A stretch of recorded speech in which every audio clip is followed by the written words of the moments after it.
Hello friends. तो आज की इस वीडियो में हम चैप्टर नंबर 7, इस चैप्टर मतलब कैपिटल पिक्स कर ये जो चैप्टर का नाम है उसके बारे में बात करने वाले हैं। तो वीडियो स्टार्ट करने से पहले हम अगेन ये मेरी रिक्वेस्ट है कि आप वीडियो को पूरा देखें। और इस वीडियो आई मीन इस बुक के लिए जितने भी वीडियोस हम बना रहे हैं, ठीक है, पूरे जितने भी चैप्टर्स है उसके सीरीज का, तो उसका हमने एक प्लेलिस्ट बनाया है, ठीक है। तो उस प्लेलिस्ट का आपको जो लिंक है वो आपको पिन कमेंट में मिल जाएगा। तो आप आगे के जितने भी हमने चैप्टर्स किए हैं वो भी आप रेफर कर सकते हो in case you want to refer. ठीक है, तो आइए स्टार्ट करते हैं कि इस चैप्टर में बेसिकली है क्या। इस चैप्टर में बेसिक मेजोरिटी कंटेंट अपना जो कि जहाँ पे हमें लगता है कि कैपेक्स जो है वो हमें अच्छा सा अच्छा प्रॉफिट करके दे सकता है अपने शेयर होल्डर्स वगैरह को। ठीक है, तो इसके अराउंड तो ये थोड़ा जो चैप्टर है वो रिवॉल्व कर रहा है, तो हम सब कुछ इसमें समझेंगे। ठीक है, तो आइए स्टार्ट करते हैं। तो सबसे पहले है एक जब भी एक अजम्पशन, मतलब ये अजम्पशन जो है वो जनरली हमें भी होता है कि भाई नया टेक्नोलॉजी आएगा, नया प्रोडक्ट आएगा। ठीक है, तो जब भी कोई नया टेक्नोलॉजी प्रोडक्ट आता है तो हमें लगता है कि हमें जल्दी से जल्दी उसमें एंटर कर जाना चाहिए। ठीक है, तो ये ही मतलब हमको ये लगता है कि अगर हम जल्दी अगर एंटर होंगे तो हमें ज्यादा रिटर्न मिल सकता है। ठीक है, ये जनरली बेसिक हमारा एक मिथ वगैरह ये तो बिलीफ सिस्टम जिसको हम बोल सकते हैं। बट जब जेरेमी सिगल जी ने इसके ऊपर एक अच्छा सा रिसर्च वगैरह किया, ठीक है, इस बुक के लिए पर्पस के लिए, तो उन्होंने उन्होंने उनको जो फाइंडिंग मिला वो थोड़ा अपोजिट था। मतलब उन्होंने उन्होंने क्या यहाँ से कंक्लूजन निकाला कि इकोनॉमिक ग्रोथ मतलब ऐसा नहीं है कि प्रॉफिट ग्रोथ जो है वो सेम होगा। ठीक है, मतलब वो डिफरेंट हो सकता है। दूसरी चीज कि प्रोडक्टिविटी ग्रोथ जो है वो जनरली जो प्रॉफिट है उसको डिस्ट्रॉय कर सकती है और अल्टीमेटली जो स्टॉक का प्राइस है वो डाउन हो सकता है। ठीक है, अब ये प्रोडक्टिविटी ग्रोथ मतलब क्या।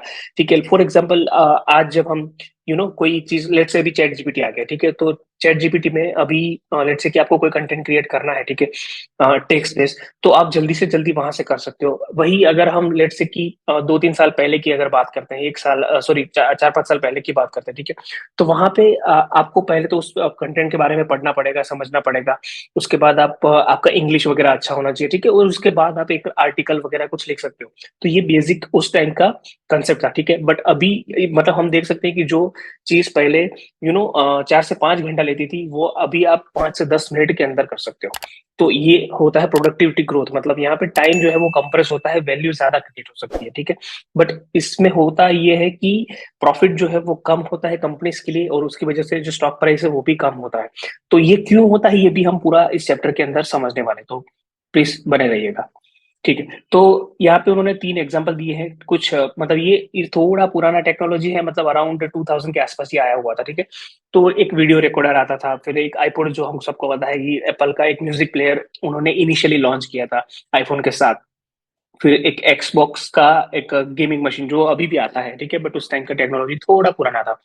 ठीक है, तो उस टाइम पे होता ये था कि अगर आपको 1976 में अगर आपको लेट से कि कोई डेटा जो है वो अगर स्टोर करना है, ठीक है, जब भी हम ये तीन ये जो अभी हमने टेक्नोलॉजी डिस्कस करी, तो अगर हमें कोई डेटा अगर स्टोर करना है, ठीक है, तो अगर मुझे 1 बिलियन बाइट्स, मतलब वो एमबी में जीबी में थोड़ा कम होता है। ठीक है, तो अगर मुझे इतना डेटा स्टोर करना है तो मुझे 1976 में उसका जो कॉस्टिंग था वो अराउंड था $560,000।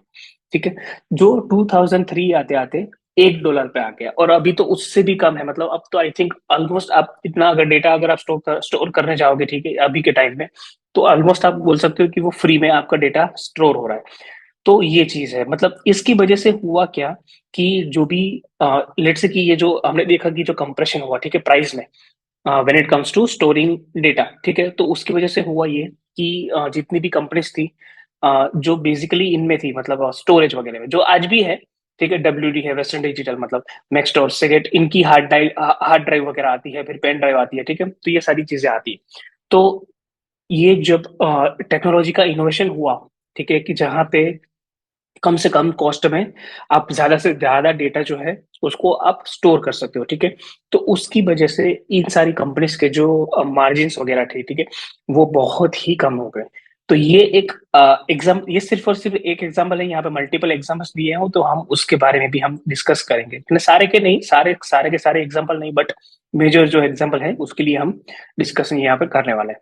फिर ये भी एक बुक के अंदर जेरेमी सिगल जी ने अपने एज कंक्लूजन वहां पे मेंशन किया हुआ है कि सॉरी टेक्नोलॉजी चेंज जो है वो वैसे तो पॉजिटिव है, ठीक है, ओवरऑल इकोनॉमी के लिए वो पॉजिटिव चीज है। बट जो एक इंडस्ट्री के लिए जो पॉजिटिव है वो दूसरी इंडस्ट्री के लिए नेगेटिव हो सकता है, उनके लिए प्रॉब्लम्स चैलेंजेस क्रिएट कर सकता है। ठीक है, कैसे कर सकता है आइए देखते हैं।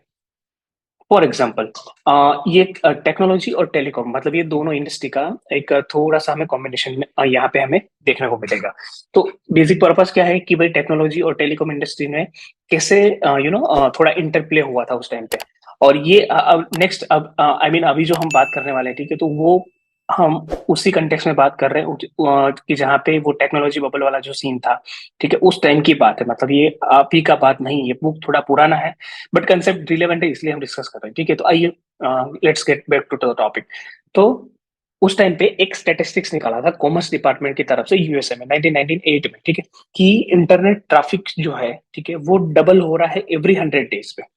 तो कमर्शियल कमर्स आई मीन ये कमर्स डिपार्टमेंट तरफ से जब ये स्टेटिस्टिक्स आया, ठीक है, तो उसके बाद और भी बहुत सारे एक्सपर्ट्स ने प्रिडिक्शन देना स्टार्ट कर दिए, ठीक है, कि अभी इंटरनेट का जो ट्रैफिक है वो इतना बढ़ रहा है, पेनिट्रेशन बढ़ेगा तो 100 डेज में अगर तो हमें मतलब बहुत सारी इंडस्ट्रीज को अपनी जो कैपेसिटी है वो डबल करनी होगी।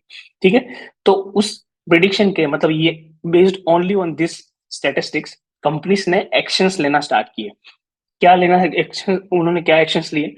तो सबसे पहले उन्होंने ये देखा कि जब भी जितने भी बिजनेस प्रमोटर्स या बिजनेसमैन जो थे, ठीक है, मतलब टेलीकॉम इंडस्ट्री के स्पेसिफिक हम जब बात कर रहे हैं, तो वो लोग हाईली ओवर ऑप्टिमिस्टिक हो गए, ठीक है। और वहां पे एक्सपर्ट भी फोरकास्ट ऐसे दे रहे थे कि अब ये 100 डेज में जब ये इंटरनेट ट्रैफिक डबल हो रहा है, ठीक है, तो इनोवेशन भी बढ़ेगा, ये वो बहुत सारी चीजें आ रही थी इसके regarding.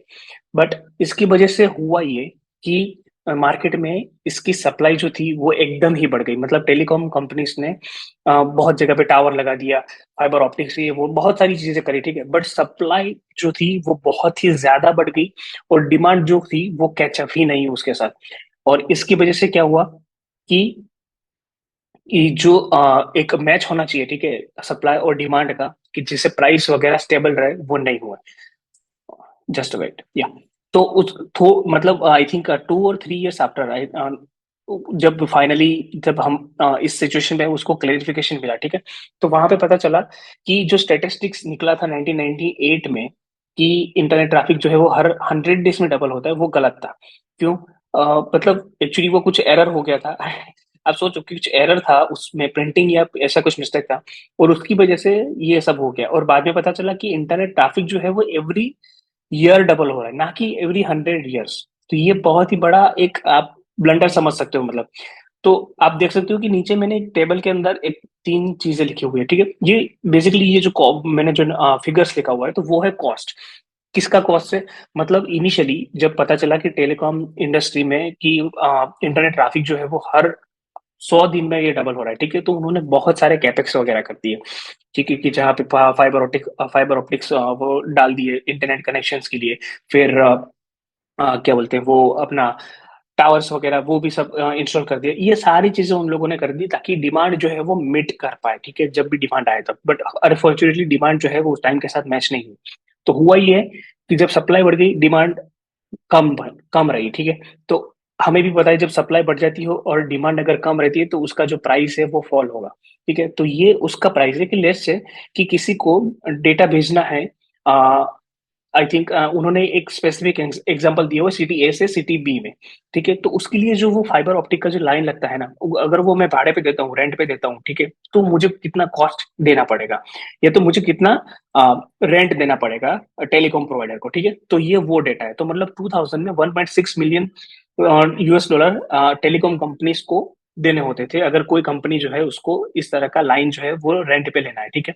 But by the time 2002 वो 1.6 मिलियन से सीधा 150,000 पे आ गए, ठीक है। और by the time even for 2 more years वो $100,000 से भी कम हो गया। तो ये टेलीकॉम कंपनी का तो ऑलमोस्ट लॉस हो गया ना। मतलब उन्होंने तो एक एक्सपेक्टेशन के साथ वो जो लाइंस वगैरह थे वो डाले थे, बट जब पता चला कि ये तो बहुत ही मतलब कॉस्ट कॉस्ट जो है वो तो सेम रही थी, ठीक है, उनके लिए। बट उनका जो रेवेन्यू आना चाहिए वो आया ही नहीं, ठीक है। रेवेन्यू जो था वो ईयर ऑन ईयर कम होता गया, ठीक है। तो ये आप देख सकते हो कि जब सप्लाई ज्यादा ज्यादा बढ़ जाती है, ठीक है, टेक्नोलॉजी का बबल जो एक हाई पे होता है, पीक पे होता है, ठीक है, तब क्या होता है? तो फाइनली जब ये सब वो तो टेलीकॉम इंडस्ट्री की हालत जो थी वो सही नहीं थी। ठीक है, आइए आगे चलते हैं। अगर आपको अच्छा लग रहा है तो प्लीज प्लीज आप वीडियो को लाइक कर देना। Thank you. ओके, अभी और थोड़ा हम इसके ऊपर डिस्कस करते हैं कि मतलब with respect to this stock market का जो स्टॉक वैल्यूएशन वगैरह क्या था। ठीक है, तो अराउंड 2000 में जैसे आप देख सकते हैं कि टेलीकॉम सेक्टर सेक्टर का जो वैल्यूएशन था वो 1.88 ट्रिलियन डॉलर था। मतलब जितनी भी टेलीकॉम कंपनी स्टॉक मार्केट पर लिस्टेड थी उसका वैल्यूएशन 1.8 ट्रिलियन यूएस डॉलर था। और ये हम बात कर रहे हैं आज से 22 23 साल पुराने। ठीक है, तो आप सोच लो। तो उस टाइम पे मतलब ये जो वैल्यू थी 1.8 ट्रिलियन, वो 15% ऑफ एंटायर स्टॉक मार्केट की वैल्यू थी। ठीक है, तो बहुत ज्यादा है। बट सिर्फ 2 साल में वो 1.8 ट्रिलियन से 400 बिलियन पे आ गया। मतलब उसका जो वैल्यूएशन का फॉल था वो सीधा 80%। सोचो। ठीक है, तो अगेन ये सेंटेंस मुझे अच्छा लगा तो मैंने यहाँ पे मेंशन किया हुआ है कि in a bubble hype becomes the truth and hard facts that do not fit the new paradigm are discarded as relevant.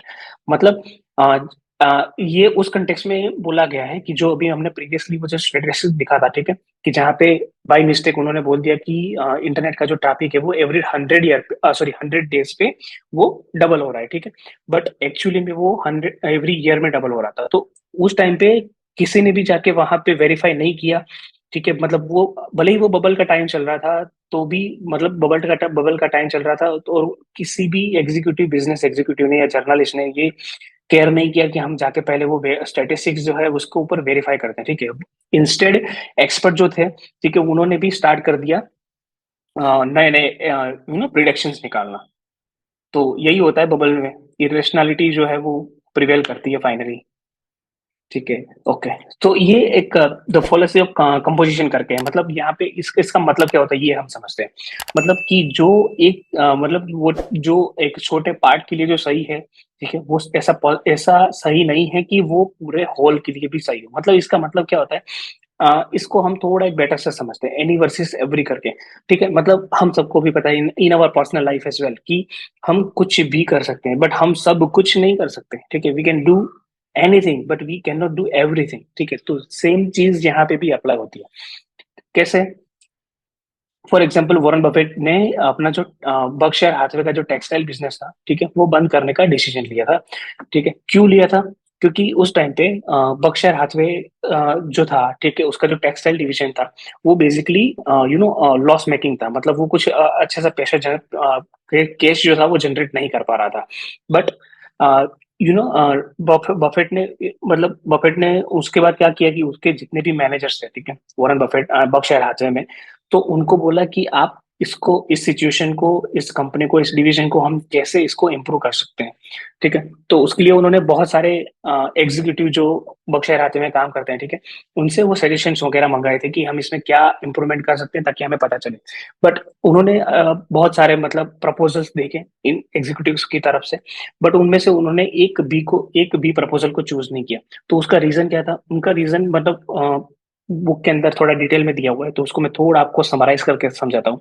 कि उन्होंने बोला कि जितने भी सजेशन आपने दिए हैं, ठीक है, ये सारे के सारे सजेशन ऐसे हैं कि जो आज नहीं तो कल हमारे जो कंपटीटर है टेक्सटाइल इंडस्ट्री में, ठीक है, उनको ये पता चल जाएंगे, तो ये भी पता चल जाएंगे तो वो लोग भी ये सेम चीज इंप्लीमेंट कर सकते हैं। ठीक है, इसमें कुछ भी ऐसा नहीं है कि जहाँ पे मोनोपोली टाइप है, कि जहाँ पे सिर्फ और सिर्फ बर्कशायर हाथवे को ही इसमें एडवांटेज है और दूसरी कंपनीज को नहीं है।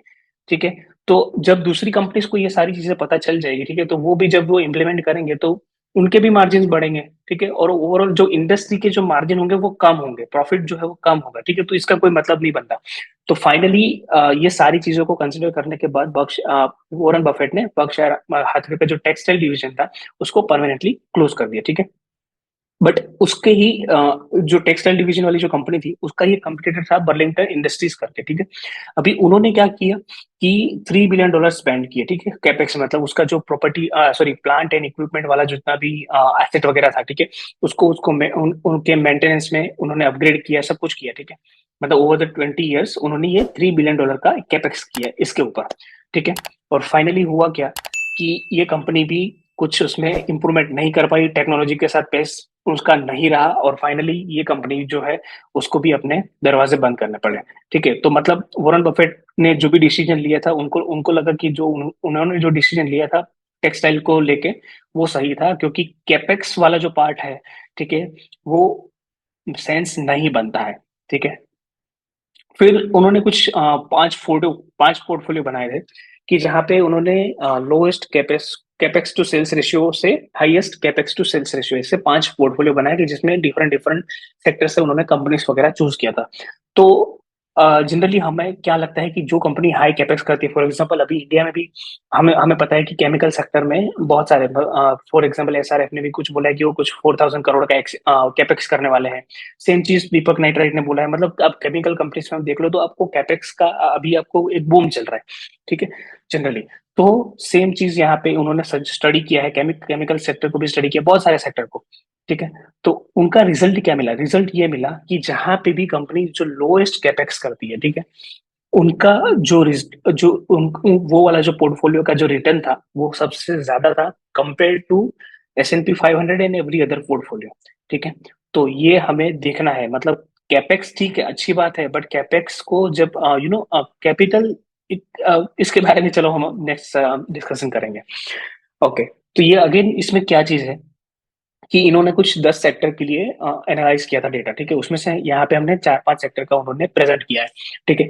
तो ओवरऑल जब S&P 500 के जितने भी स्टॉक्स हैं, तो वहां पे कैपेक्स टू सेल्स का जो रेशियो है वो सिर्फ और सिर्फ 0.1 है, ठीक है। बट जब हमने दूसरे सेक्टर, फॉर एग्जाम्पल टेलीकॉम में आप देख सकते हो कि सबसे ज्यादा है, उसके बाद यूटिलिटी सेक्टर में ज्यादा है, तीसरा हेल्थ केयर सेक्टर में कम है, ठीक है, और कंज्यूमर स्टेपल्स में उससे भी कम है। और जब उन्होंने रिटर्न वगैरह का डिस्कशन किया, ठीक है, with respect to this ratios, तो यहाँ पे पता चला कि हेल्थ केयर और कंज्यूमर स्टेपल जो है उन्होंने सबसे ज्यादा रिटर्न दिया है compare to telecom and utilities. और इसमें भी बहुत सारे केसेस आइए समझते हैं। तो एटीएनटी, मतलब वो टेलीकॉम इंडस्ट्री से बिलोंग करती है। एटीएनटी यूएस में जैसे अपने यहाँ पे एयरटेल एंड वोडाफोन, ठीक है, ऐसी कंपनी है जियो, तो वहां पे एटीएनटी है, ठीक है। तो एटीएनटी ने मतलब यहाँ पे भी उन्होंने, जेरेमी सिगल जी ने बहुत ही अच्छे से बहुत ही माइन्यूट डिटेल निकाली है, कि जब भी उनका जो कैपेक्स था, ठीक है, वो जब लोएस्ट था, ठीक है, तभी ये कंपनी ने हाईएस्ट रिटर्न दिया है, ठीक है। और सेम चीज उन्होंने दूसरी कंपनी, फॉर एग्जांपल पीएनजी, मतलब Procter and Gamble, Gillette, Gillette का स्पेलिंग गलत है, और उसके बाद हर्षे, ये तीन कंपनी, आई थिंक केमार्ट के बारे में भी उन्होंने बताया, ठीक है। तो इतनी सारी कंपनीज में भी सेम चीज उनको जानने को मिली। तो ये एक अच्छा इंसाइट है कि जो हम हमारे इन्वेस्टिंग डिसीजन में भी हम यूज कर सकते हैं। फिर उन्होंने नेक्स्ट बात करी है कि जब टेक्नोलॉजी ग्रोथ होता है, ठीक है, तो कोई भी कंपनी और इकोनॉमी जो है वो कैसे कम्पिटेटिव होती है ये जानते हैं। तो जब भी टेक्नोलॉजी का ग्रोथ होता है ना, तो वो कंज्यूमर के लिए वो सही है, एंड यूजर के लिए वो सही है, सही इन द सेंस कि वहां पे उनको कम प्राइस देना पड़ेगा, ठीक है, किसी भी प्रोडक्ट को या सर्विस को कंज्यूम करने के लिए। बट वो जनरली वो स्टॉक प्राइस या कंपनी ओनर्स के लिए वो सही नहीं है, क्योंकि वहां पे मार्जिन जो है वो कम हो सकते हैं, पॉसिबली पॉसिबली कम हो सकते हैं। वो डिपेंड करता है कौन सा सेक्टर है, कौन कैसा मैनेजमेंट है, ठीक है। उसके बाद हमें यहाँ पे फर्स्ट मूवर एडवांटेज का हमें थोड़ा यहाँ पे एक डिस्कशन किया हुआ है, कि जनरली हमें ये लगता है कि अगर कोई कंपनी फर्स्ट मूवर है किसी भी सेक्टर में, ठीक है, तो उसको एक एडवांटेज मिल सकता है। बट ये भी गलत है। गलत क्यों है? मतलब यहाँ पे अगेन वो टेलीकॉम इंटरनेट वाला सीन है, कि टेलीकॉम सेक्टर और इंटरनेट में जब इनिशियली जब आया था, ठीक है, तो बहुत सारी कंपनीज ने कैपेक्स किया था यहाँ पे, ठीक है, कि हम इनिशियली आके हम यहाँ पे अपना जो मोनोपोली एक है वो बिल्ड कर सकते हैं। बट हुआ ये कि जैसे जैसे टाइम पास होता गया, ठीक है, तो वहां पे जो कॉस्ट था वो कम होता गया, कंपनी के जो मार्जिन थे वो पेपर थीन होते गए, ठीक है। तो ऐसा जरूरी नहीं है कि फर्स्ट मूवर एडवांटेज जो है वो हमेशा एडवांटेज ही होगा, वो कभी कभी चैलेंज भी बन सकता है। तो ये भी हमें ध्यान रखना है। फिर दूसरा उन्होंने एक एग्जांपल दिया है कि जहाँ पे एक कंज्यूमर का जो लेट्स से कि सर्च कॉस्ट होता है। सर्च कॉस्ट मतलब लेट्स से कि आपको कोई मोबाइल परचेस करना है, ठीक है, तो अभी तो हमारे लिए इतना इजी है कि हम डायरेक्टली अमेजोन फ्लिपकार्ट पे जाके हम सर्च कर सकते हैं कि किसी भी मोबाइल फोन का प्राइस क्या है। बट जब इंटरनेट ये वो सब नहीं था, ठीक है, तो तब आप क्या करना था कि आप लेट्स से कि आप इंटरनेट अवेलेबल नहीं है, तो आप क्या करोगे, एक स्टोर से दूसरे स्टोर, दूसरे स्टोर से तीसरे स्टोर, ऐसे 5-6 स्टोर आप घूमोगे, ठीक है, आप प्राइस इकट्ठा करोगे कि स्टोर में इतना प्राइस है, तो आपको पता चलेगा कि ये कहाँ पे कम प्राइस है, कहाँ पे ज्यादा प्राइस है, क्या बेनिफिट है, सारा कुछ, ठीक है। पर ये जो आपका टाइम गया, ठीक है, टाइम रिसोर्सेज जो भी गए, 4-5 घंटा 6 घंटा जो भी गए, तो वो आपका सर्च कॉस्ट हो गया, ठीक है। तो जैसे जैसे टेक्नोलॉजी आई तो सर्च कॉस्ट जो था वो कंज्यूमर के लिए बहुत ही कम हो गया, और जो कंपनीज जो पहले लोकेशन एडवांटेज या ऐसा कुछ एडवांटेज जो एंजॉय करती थी वो उनके पास से चला गया, कैसे, आइए समझते हैं। तो जेरेमी सीगल जी एक बार अपने सन के लिए कुछ कैलकुलेटर चाहिए था, तो उनके बाय करने के लिए उन्होंने पहले मतलब जब उसके सन ने बोला कि मुझे कैलकुलेटर चाहिए, तो जेरेमी सीगल जी ने प्रोसेस चालू किया, ठीक है, प्राइसिंग सर्च का। तो सबसे पहले तो उन्होंने ऑनलाइन जाके देखा कि ऑनलाइन में क्या प्राइस है, ठीक है। उन्होंने मल्टीपल जगह पे जहाँ पे भी ये सॉरी कैलकुलेटर जो था वो मिलता था, वहां पे प्राइस उन्होंने चेक किया, उसका उसको उन्होंने एक प्रिंट आउट निकाला कि इस जगह पे इस स्टोर में ये प्राइस है, ठीक है। फिर वो एक अपने जो अ, अपने घर के नजदीक का एक जो स्टोर था वहां पे गए, ठीक है। वहां पे जाके उन्होंने बोला कि मुझे ये कैलकुलेटर चाहिए, तो उन्होंने उस कैलकुलेटर का प्राइस जो था वो बहुत ज्यादा बताया, ठीक है। जहाँ पे वो ऑनलाइन अगर ऑर्डर करते तो उसको बहुत ही कम में मिलता। तो उन्होंने क्या किया कि वो प्रिंट आउट जो था वो उनको दिखाया, तो उन्होंने तुरंत ही बोल दिया कि हाँ चलो ठीक है, हम भी ये भाव जो है, ये प्राइस है, उसके ऊपर हम दे देंगे, ठीक है। तो उन्होंने तो उस टाइम पे सॉरी वो जो कैलकुलेटर था वो बाय कर लिया, ठीक है। बट अगर हम उस जो दुकान वाले ने उसको वो कैलकुलेटर दिया है, ठीक है, अगर उसके पर्सपेक्टिव से अगर हम सोचते हैं, तो यहाँ पे हमें पता चलता है कि वो जो कैलकुलेटर उसने जो सेल कर दिया जेरेमी सिगल जी को, वहां पे उसको बहुत ही कम प्रॉफिट हुआ होगा, बहुत ही उसका जो मार्जिन था वो पेपर थिन रहा होगा, ठीक है। तो यही जेरेमी सिगल जी बोल रहे हैं। अगेन एयरलाइन इंडस्ट्री का ये बहुत ही अच्छा एग्जाम्पल है, मतलब यहाँ पे सॉरी, तो यहाँ पे एयरलाइन इंडस्ट्री में एक स्पेसिफिक कोई प्लेयर था, अभी नाम नहीं ले रहे अपन, ठीक है। कि जहाँ पे उन्होंने क्या किया है कि सबसे पहले वो जाके उनको लगा कि हम कि हमें एजेंट को या जितने भी बीच में ट्रैवल एजेंट वगैरह जो होते हैं, उसको हमें कमीशन ना देना पड़े, उससे हम बेटर क्या करते हैं कि हम ये पूरा पूरा का पूरा जो सिस्टम है टिकट बुकिंग का, हम उसको ऑनलाइन ले लेते हैं, ठीक है। अभी उस टाइम पे ऑनलाइन का भी सिस्टम शुरू हो रहा था धीरे धीरे। तो इनिशियली तो ये हुआ कि जितने भी कंज्यूमर्स थे, ठीक है, उनको ट्रैवल एजेंट का जो भी कमीशन वगैरह ये था, उसकी वजह से उनको सस्ता मिल रहा था वो स्पेसिफिक फ्लाइट के लिए, ठीक है। बट जब यही चीज दूसरे जितने भी एयरलाइन कैरियर वगैरह थे, ठीक है, उन्होंने भी जब ये चीज इंप्लीमेंट कर दी, ठीक है, तो हुआ यूं कि जितने भी लेट्स से कि आज अगर मुझे बाय करना है टिकट, ठीक है, तो मैं पहले 10 प्लेटफॉर्म पे देखूंगा कि मुझे कहाँ पे सस्ता मिल रहा है, वहां वहां मुझे और कौन कौन कौन सी ऑफर्स मिल रही है, ठीक है। तो मैं वहां से बाय करूंगा, अपना टिकट जो है वो वहां से बुक करूंगा, ठीक है। तो इस चक्कर में जो पहली कंपनी ने जिसने भी ये चीज इंप्लीमेंट किया था टिकट बुकिंग का ऑनलाइन, ठीक है, उसके जो मार्जिन थे उसको भी, क्योंकि अगर उसको कंपिटेटिव रहना है तो उसको भी अपने जो टिकट के प्राइस है वो कम करने पड़ेंगे। और अभी जैसे हमने देखा कि सर्च कॉस्ट जो है वो बहुत ही कम हो गया है कंज्यूमर्स के लिए। तो उसकी वजह से ये एयरलाइन इंडस्ट्री में सारे के सारे जितने भी प्लेयर्स थे, सबके मार्जिन जो है वो कम हो गए, ठीक है। भले ही ट्रैवलिंग एजेंट को उन्होंने कमीशन नहीं दिया, बट फाइनली जो बेनिफिट था वो कंज्यूमर को ही मिला, ठीक है, मतलब major benefit. Again Jim Collin जो जिन्होंने दो दो तीन बुक्स लिखी हुई है, ठीक है, गुड टू ग्रेट करके और बिल्ड टू लास्ट, ये दोनों बुक्स मैंने पढ़ी है, बहुत ही सही बुक्स है, आपको भी पढ़नी चाहिए, ठीक है। किसी दिन हम उस बुक पे भी चर्चा कर सकते हैं, ठीक है। तो यहाँ पे जब उन्होंने थोड़ा डिस्कशन किया, क्योंकि उन्होंने अपनी जो बुक है गुड टू ग्रेट करके, ठीक है, वहां पे उन्होंने बहुत सारे एग्जीक्यूटिव के साथ डिस्कशन किया था अपने रिसर्च के लिए, अपनी बुक के लिए, ठीक है। तो वहां पे उनको जब वो पूछ रहे थे, तो जितनी भी टर्न अराउंड वाली कंपनीज थी, ठीक है, तो वहां पे जितने भी आई थिंक 84 या 85 जितने एग्जीक्यूटिव्स के साथ उन्होंने इंटरव्यू किया था कि जिन्होंने कंपनीज को टर्न अराउंड किया है, तो वहां पे अराउंड 80% जितने एग्जीक्यूटिव्स जो थे, उन्होंने एक बार भी मेंशन नहीं किया कि उनका जो टॉप 5 फैक्टर्स है, ठीक है, ऑफ ट्रांसफॉर्मेशन, मतलब जो टर्न अराउंड जो उन्होंने कंपनीज की है, उसमें technology was one of them, मतलब टेक्नोलॉजी उसमें था ही नहीं, टॉप 5 फैक्टर्स में टेक्नोलॉजी नहीं था, बाकी सब कुछ था, ठीक है। तो ये हमें समझना है कि technology does not mean growth for the investors, ये आप थोड़ा समझ लेना, क्योंकि ये हमें पर्सनल इन्वेस्टिंग में भी हमें काम आएगा, ठीक है। अगेन उन्होंने मेंशन किया कि technology as a supporter it is good, ठीक है। मेन चीज जो है, ठीक है, वो कैपिटल अलोकेशन है। कैपिटल अलोकेशन पे है ना, एक मोनिश वबरा का उनकी चैनल पे एक बहुत ही अच्छा पॉडकास्ट उन्होंने पोस्ट किया, आई थिंक वो आपको देखना चाहिए, ठीक है। क्योंकि कैपिटल जनरली फॉर एग्जांपल आज जब हम देखते हैं न्यूज में पढ़ते हैं कि इस कंपनी ने इतने 1000 करोड़ का कैपेक्स अनाउंस किया है, ठीक है। तो कैपेक्स जब भी अनाउंस होता है ना, तो लोगों में एक एक्साइटमेंट आ जाता है, बट लोग ये नहीं समझ रहे कि कैपेक्स का मतलब ये नहीं है कि वहां पे उसको, मतलब वो जो भी कैपेक्स होगा वो प्रॉफिट्स में रियलाइज होगा शेयर होल्डर्स को, आज नहीं तो कल, भले ही कल की हम बात कर रहे हैं, ठीक है।